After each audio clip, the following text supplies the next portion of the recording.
வணக்கம் நேர்களே, மயிலாடுதுறை செய்தி சேனலுக்கு உங்களை அன்புடன் வரவேற்கிறேன். தொடர்ந்து செய்திகளை பார்ப்போம். தலைக்காவிரியில் புறப்பட்டு தமிழகம் முழுவதும் செழிக்க வைக்கும் காவிரி ஆறு கடலில் சங்கமிக்கும் பகுதி இடம்பெற்றிருப்பது மயிலாடுதுறை நாடாளுமன்ற தொகுதி தஞ்சாவூர் மாவட்டத்தில் ஒரு பகுதியாக இருந்து வந்த மயிலாடுதுறை 1991-இல் புதிதாக உருவாக்கப்பட்ட நாகப்பட்டினம் மாவட்டத்தில் சேர்க்கப்பட்டது.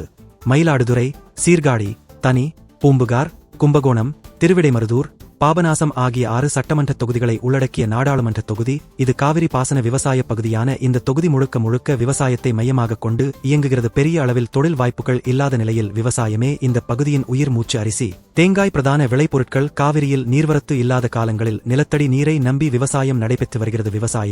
விவசாய தொழிலாளர்கள் அதிகம் உள்ளனர். பட்டு, கைத்தறி நெசவு, பித்தளை பாத்திரங்கள் உற்பத்தி, வெண்கலச் சிலைகள் தயாரிப்பு போன்ற தொழில்களும் உள்ளன. மீன்பிடித் தொழிலும் உண்டு. இங்கு வன்னியர்கள், ஆதிதிராவிடர்கள் அதிகம் வசிக்கின்றனர். நாட்டில் முஸ்லிம்கள் கணிசமான எண்ணிக்கையில் உள்ள நாடாளுமன்ற தொகுதிகளில் மயிலாடுதுறையும் ஒன்று.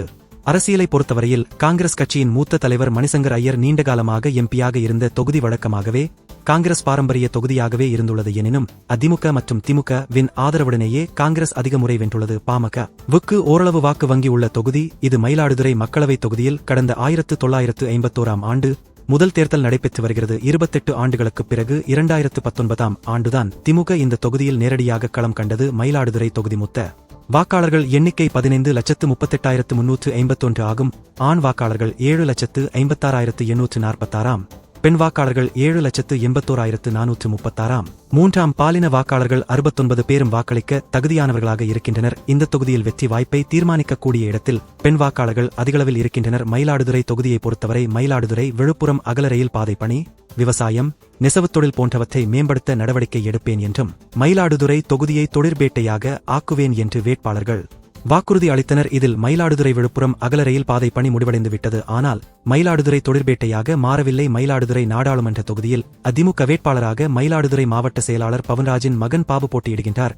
பவன்ராஜ் 1986இல் திமுக-விலிருந்து விலகி அதிமுக-வில் இணைந்தார். 2006ஆம் ஆண்டு வரை செம்பனார்கோவில் ஒன்றிய கிளை செயலாளராக பொறுப்பு வகித்தார். பின்னர் ஒன்றிய துணை செயலாளராக பொறுப்பேற்று ஒன்றிய செயலாளராக இருந்தார். தொடர்ச்சியாக 2 முறை சட்டமன்ற தேர்தலில் பூம்புகார் சட்டமன்ற தொகுதியில் அதிமுக சார்பில் போட்டியிட்டு வெற்றி பெற்ற பவன்ராஜ் தற்போது தனது மகனுக்கு மயிலாடுதுறை நாடாளுமன்ற தொகுதி அதிமுக வேட்பாளராக தனது செல்வாக்கை பயன்படுத்தி பெற்றுள்ளார். பொறியியல் பட்டதாரியான பிபாப்பு அதிமுக இளைஞர் மற்றும் இளம்பெண்கள் பாசறை மாவட்ட செயலாளராக உள்ளார். அதிமுக தேமுதிக கட்சிகளின் வாக்கு வங்கி பலத்தையும் தந்தையின் அரசியல் செல்வாக்கையும் நம்பி வருகிறார். இவருக்கு ஆதரவாக அதிமுக பொதுச் செயலாளர் பழனிசாமி, முன்னாள் அமைச்சர் OS மணியன், தேமுதிக பொதுச் செயலாளர் பிரேமலதா உள்ளிட்டோர் பிரச்சாரம் மேற்கொண்டனர்.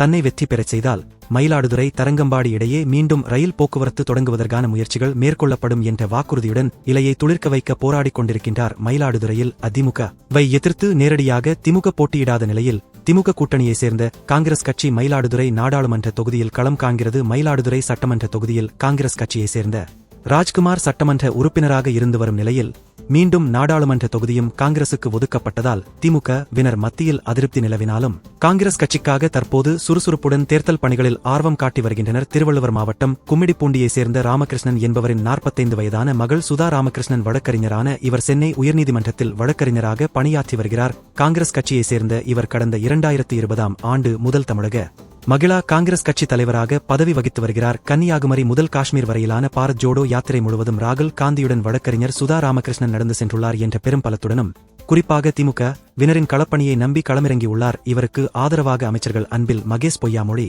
மெய்யநாதன் உள்ளிட்டோர் தீவிர களப்பணியாற்றி வருகின்றனர். மேலும் முதல்வர் முகஸ்டாலின், அமைச்சர் உதயநிதி ஸ்டாலின், காங்கிரஸ் மாநில தலைவர் செல்வ பெருந்தகை, இந்திய கம்யூனிஸ்ட் கட்சி மாநில செயலாளர் இராமுத்தரசன், MP திருச்சி சிவா, முன்னாள் காங்கிரஸ் தலைவர் K சடகிரி உள்ளிட்டோர் பிரச்சாரம் செய்துள்ளனர். பெண்களுக்கு ஆண்டுக்கு 1 லட்சம் ரூபாய் வழங்கப்படும், 100 நாள் வேலைக்கான ஊதியம் உயர்த்தி வழங்கப்படும் உள்ளிட்ட இந்தியா கூட்டணியின் வாக்குறுதிகளை அளித்து பிரச்சாரம் செய்து வருகிறார். கூட்டணி கட்சியினர் எப்படியும் தூக்கி விட்டுவிடுவார்கள் என்ற நம்பிக்கையில் வலம் வருகிறார் ஆர்ச்சுதா. அதேபோல பாஜக கூட்டணியில் மயிலாடுதுறை வேட்பாளராக பாமக மாவட்ட செயலாளர் மகஸ்டாலின் பவர் களம் காண்கிறார். ஆடுதுறை பேரூராட்சித் தலைவராகவும் உள்ளார். சொந்த செல்வாக்கு, பாமக-வுக்கு உள்ள வாக்கு வங்கி, கூட்டணி கட்சியான பாஜகவின் பலம் இவற்றை நம்பி களத்தில் தீவிர பிரச்சாரத்தில் ஈடுபட்டு வருகிறார். தேசிய ஜனநாயக கூட்டணியில் பாமக சார்பில் போட்டியிடும் மகஸ்டாலினுக்கு இதுவரை தமாகா தலைவர் ஜிகே வாசன், இந்து மக்கள் கட்சி நிறுவனத் தலைவர் அர்ஜுன் சம்பத் ஆகியோர் மயிலாடுதுறையில் பிரச்சாரம் மேற்கொண்டுள்ளனர். இதேபோல் நாம் தமிழர் கட்சியின் மாநில மகளிர் பாசறை ஒருங்கிணைப்பாளர் காளியம்மாள் களத்தில் உள்ளார். நாகப்பட்டினத்தில் ஒரு சமூக போராளியாக பணியாற்றி வந்த இவர்